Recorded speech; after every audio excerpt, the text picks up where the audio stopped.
اور اب آپ کو خبر دیں گے کہ chief of army staff general Qamar Javed Bajwa سے دبئی پورٹ ورلڈ کے چیئرمین شیخ احمد سلطان بن سلیم کی ملاقات ہوئی۔ سیلاب کی تباہکاریوں پر تبادلہ خیال ہوا۔ شیخ سلطان نے آرمی فلڈ فنڈ $1 کا عطیہ دیا۔ ISPR کے مطابق شیخ سلطان نے سیلاب سے متاثرہ علاقوں میں پاک فوج کی امدادی کوششوں کو سراہا۔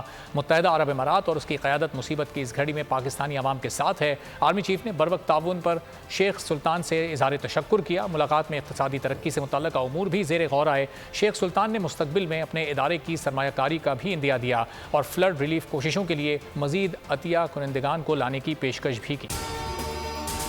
اگر آپ کو یہ ویڈیو پسند آئی ہے تو لائک پر کلک کریں۔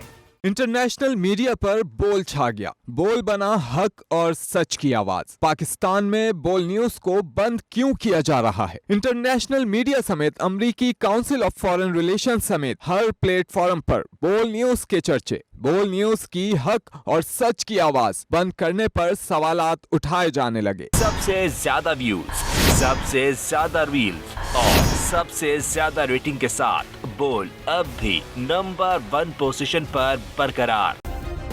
سبسکرائب کریں اور بیل دبائیں تاکہ کوئی خبر رہ نہ جائے۔